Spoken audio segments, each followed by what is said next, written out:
Fellow Americans, this week I nominated Neil Gorsuch for the United States Supreme Court. Judge Gorsuch is one of the most qualified people ever to be nominated for this post. He's a graduate of Columbia, Harvard, and Oxford. He's a man of principle. He has an impeccable resume. He's widely respected by everyone. And Judge Gorsuch's proven track record upholding the Constitution makes him the ideal person to fill the vacancy left by the late, great Antonin Scalia, a truly fabulous justice. 10 years ago, the Senate unanimously approved Judge Gorsuch's nomination to serve on the 10th Circuit Court of Appeals. I urge members of both parties to support Judge Gorsuch and, in so doing, to protect our laws and our freedoms. This week, we also took significant action to roll back the massive regulation that is devastating our economy and crippling American companies and jobs. That's why I've issued a new executive order to create a permanent structure of regulatory reduction. This order requires that for every one new regulation, 2 old regulations must, and I mean must, be eliminated. It's out of control. The January employment report shows that the private sector added 237,000 jobs last month. A lot of that has to do with the spirit our country now has. Job growth far surpassed expectations in January, and the labor force participation also grew, so you can be encouraged about the progress of our economy. It's going to be a whole new ballgame. But there is still much work to do, that I can tell you. Also this week, on the first day, Black History Month, I was pleased to host African American leaders at the White House. We're determined to deliver more opportunity, jobs, and safety for the... Judge James Robart wrote in his order, "The court concludes that the circumstances brought before it today are such that it must intervene to fulfill its constitutional role in our tripart government." The court's intervention was, in effect, to strike down the entirety of the president's executive order. We are joined now by phone by Laurence Tribe, Harvard Law School professor. Professor Tribe, what is your reaction to this opinion tonight? I think it was historic, and I think it was correct. Clearly, the administration has a different view, but I think when the dust settles, even a 9-member Supreme Court that included Neil Gorsuch, if that's the way it turned out, would agree that this order on its face is lawless. It violates due process. It's religious discrimination, thinly disguised in violation of the Establishment Clause. It has numerous infirmities as a matter of Fifth Amendment due process. And what's really striking about the order is a couple of things that I think haven't yet been mentioned. One is that the court recognized that the states have standing on behalf of their citizens, and in particular on behalf of their universities, state universities in particular, because of the way in which the sweeping blacklist of people from 7 designated countries prevents individuals from returning to the United States with visas that had otherwise been issued. That's important partly because it recognizes the standing of state attorneys general in a context where that's in part a question of first impression, although the Texas court that stayed the DACA order by Barack Obama took a similar approach. It's also extraordinarily important to note that the government's cancellation of 60 to 100,000 visas in the dark of night, as it were, secretly, while litigation was being mounted in behalf of people who were being detained or sent back to their countries of origin, was something that was done basically behind the backs of the courts. And now the question is, in what way can this order effectively resurrect visas that essentially were killed by the Trump administration? On the one hand, it's possible to understand this order as automatically bringing back to life those visas. On the other hand, if you're one of the people who wants to come back to the United States and you have a visa that the government told you it had canceled, you may be in something of a quandary, and something must be done to clarify the situation in order to give the decision of this court its full human impact. Professor, I really want to go back over this one point because it's so unprecedented in my experience from where I sit, and that is we have a group of cases ongoing in federal court being brought in different jurisdictions, first Brooklyn, then Boston, then Virginia, Seattle, Los Angeles. They are about visas. That's part of the evidentiary base of the case. And right. Secretly, unbeknownst to any of the judges in any of those cases, the government, which is a party to the case, reaches into the evidence of the case and changes the evidence, in effect, by revoking these visas. I can't think of anything like that, that a party like the federal government in cases like this would even conceive of doing under the watch of a judge. Well, it would be very much as though President Nixon had decided to burn the tapes while his lawyer was arguing that he had a right not to reveal them. You know, we have had examples of gangsters destroying evidence while the government is trying to pursue them, but usually they don't occupy the Oval Office. It's really quite remarkable. I guess we'll soon be asking, what did the president know, and when did he know it? Was it Bannon? Who was it that directed all of this to happen?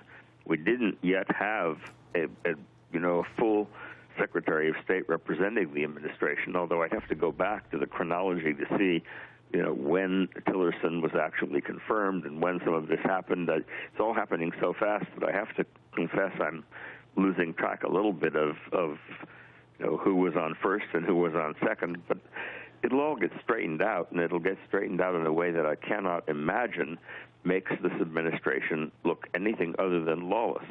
Professor, it looks like in the chronology as we have it now that those visas were revoked before Rex Tillerson took the oath of office. They were revoked around Monday, possibly. But you're right. We're going to get the autopsy on that and see very clearly who reached into the State Department and ordered that to happen.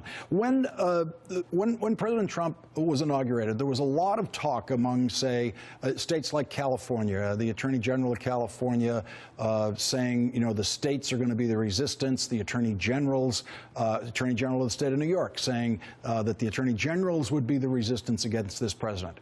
For a lot of us non-lawyers, it wasn't easy to understand what that meant. I think to you constitutional scholars, it seemed clear. But now, tonight, we are seeing what that kind of legal resistance can mean. Lawrence, if I can interrupt for a second, this is only the first of many such events. I mean, take the sanctuary city situation, where it looks like the president is trying to yank money from states and cities that don't submit to the attempt on its part to discover all of the undocumented immigrants and potentially deport them.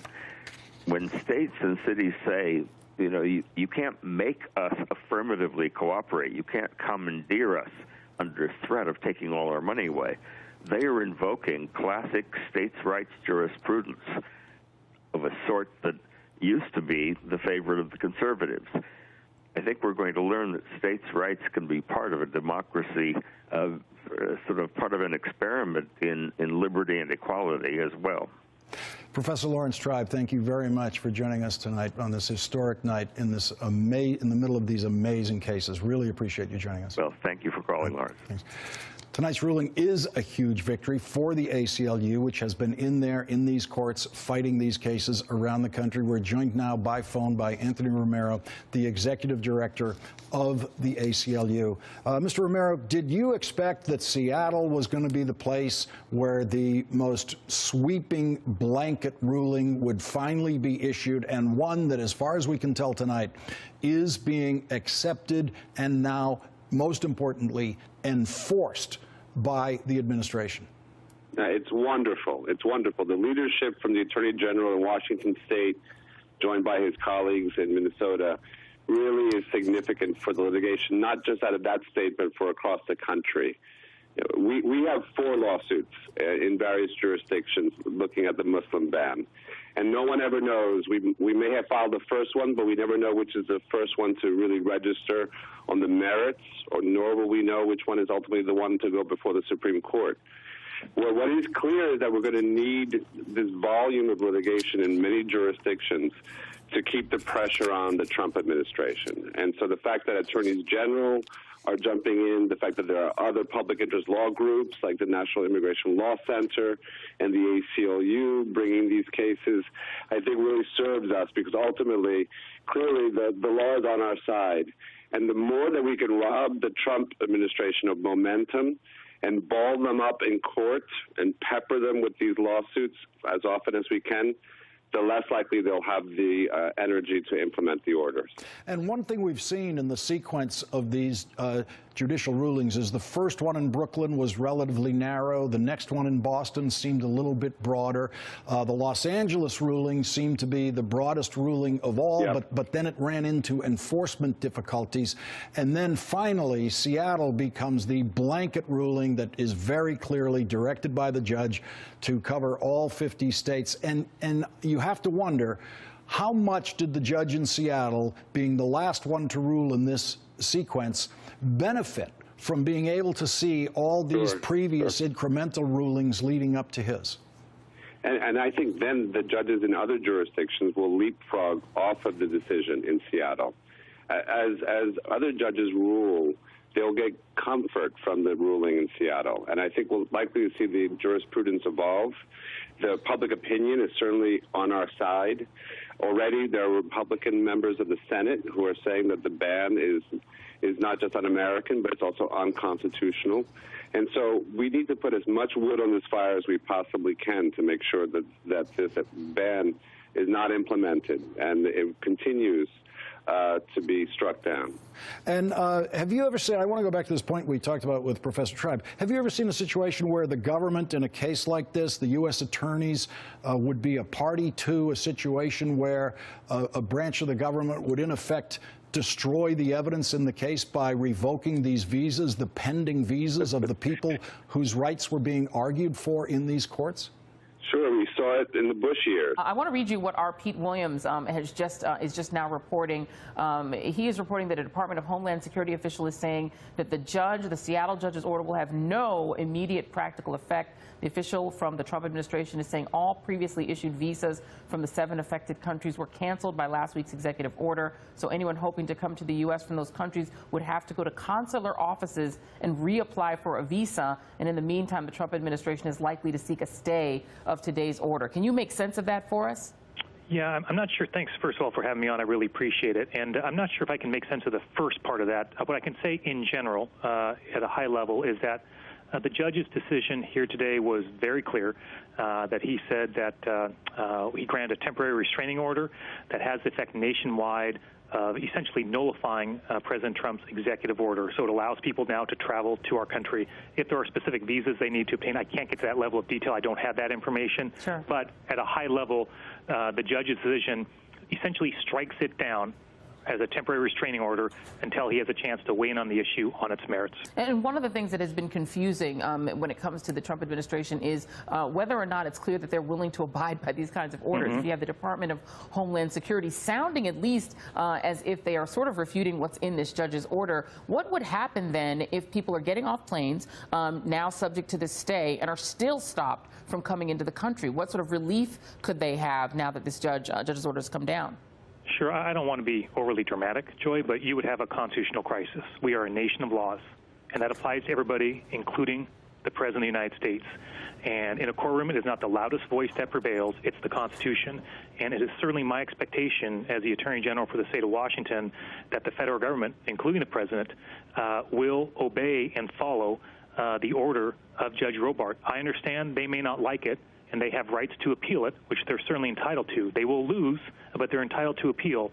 But It is their obligation and responsibility to the people of our country to follow and uphold the rule of law. And if you, sir, could, we're speaking, by the way, with Attorney General Bob Ferguson, the Washington State Attorney General. Washington and Minnesota filed this lawsuit, which has now resulted in a Washington State judge issuing a temporary nationwide restraining order, which immediately halts the enforcement of the Trump administration's travel ban to the United States. If you could just briefly, sort of in lay terms, if you could, walk us through the argument that was made by yourself and your fellow AG from Minnesota that wound up prevailing in this case. Why, in your view, is this travel ban not lawful? You bet. So the arguments in court were made by my Solicitor General, Noah Purcell, and the Judge Robart, was very thoughtful. He asked difficult questions of both the federal government and of my Solicitor General, Noah Purcell. In essence, the judge went to a couple key issues. He wanted to know, the federal government, for example, had argued that as Attorney General, the state of Washington did not have what we call standing to be in court. In other words, that we did not have a dog in the fight, that we could not bring this action. And there was a fair amount of time spent on that issue. The judge made it very clear in his ruling that the state of Washington did have standing, that we could bring this claim. And in order to grant a temporary restraining order, Joy, a judge, it's a tough burden to meet for obvious reasons. You're shutting down this entire executive action by a president, so it's not easy to have a judge give you that relief. One thing the judge has to decide is that it is likely that the state will ultimately prevail on the merits of our claims. In order to grant that restraining order, the judge has to conclude that we're likely to win when he gets to the merits, and the judge reached that decision, as well as he said, it's in the public interest, another standard he must review for this executive order to be struck down on this restraining order until he has a chance to rule on the merits. All right, got it. And now I want to really quickly play something that the Solicitor General said today about the Justice Department's argument. Please take a listen, sir. I did say at one point that the Department of Justice's argument was frightening, and the argument was essentially that if the president says, I'm doing this in the national security interest, then a court cannot review whether that's the real reason or whether there's even any rational reason for the president's action. And our view is that's not the law. That's a scary view of the law, and luckily the judge rejected that idea. And Attorney General Ferguson, why in the view of your Solicitor General, is that a frightening argument? Well, I was proud of Noah for saying it, because that was part of the federal government's argument is a court cannot look behind an executive order. In other words, trust us. National security, judge, you cannot take a look at it and what really is motivating that executive order. You can't look at whether it favors one religion over another. You can't do that. And that cannot be the rule of law in our country. We've been through too many experiences in our country to know better, that you have to have everybody be under the rule of law, and that includes presidents. And to have that check and balance system in our system of government is critical. And so, frankly, Noah Purcell, my Solicitor General, he got it right. That is frightening and should be frightening to the people of our country, to think that somehow a court cannot review an action taken by a president. Is there deference given to a president when he or she executes an executive order?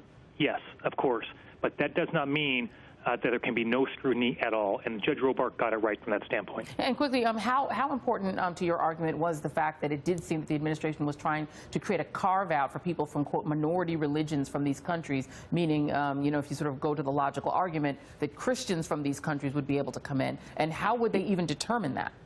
Right. Those are all good points. The judge did not need to address the specific grounds in which he concluded that we are likely to prevail on the merits. He gave a oral ruling at the end of the oral arguments, Joy. He'll give a written opinion later on that I suspect will lay out in more detail which arguments persuaded him on those points.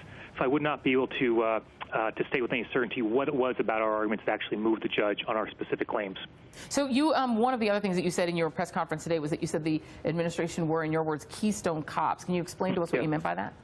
Well, look, and those aren't just my words. I mean, I think Republican leaders in Congress, in the Senate and Congress, have made it clear that this was not a thoughtful process in writing and executing this executive order, which is, frankly, deeply troubling when the broad strokes and the impacts of that executive order impact so many people and their lives in a fundamental way, not just people in my state, but also businesses in my state. It's the reason why entities like Expedia and Amazon wrote declarations last weekend so we could file them with our complaint on Monday, because they wrote about the impact on their employees, the impact on their business as a result of this executive order. It was not well thought out. I think virtually everybody agrees with that, and that did not help the government's case today. All right. Well, Attorney General for Washington State, Bob Ferguson, thank you so much for taking the time. Thank you. You have a great night. Thank you. A CBS News poll out this morning finds President Trump has a historically low job approval rating. 40% of Americans approve of his performance after 2 weeks in office. 48% disapprove. The split is largely down party lines. No other president in polling history, going back to 1953, has had such a poor approval rating this early. The poll also finds Americans narrowly disapprove of the president's order, temporarily blocking people from 7 Muslim-majority countries from entering the U.S. Nancy Cordes is on Capitol Hill as the president gets ready to launch 2 executive actions that will affect Wall Street. Nancy, good morning.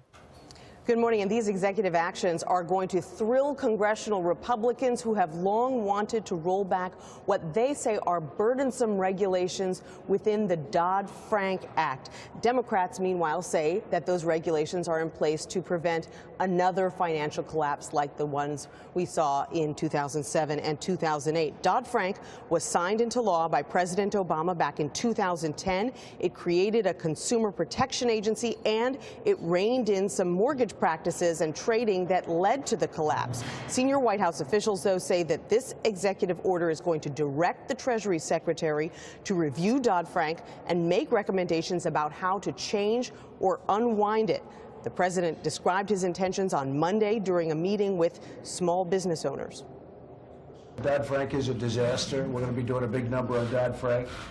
President Trump's other executive action will halt new fiduciary rules that were set to go into effect in April, meant to crack down on payments and hidden fees from financial planners. Again, Democrats say those rules were there to protect consumers. Republicans say they hurt competition. President Trump's choice for Treasury Secretary is Steve Mnuchin. He has made stripping down Dodd-Frank one of his top priorities. He's expected to be confirmed within the next week or two, and Republicans are so intent on stripping it down as well that the Senate has already voted just this morning, Anthony, to do away with a key regulation buried in Dodd-Frank. Nancy Cordes, thanks, Nancy.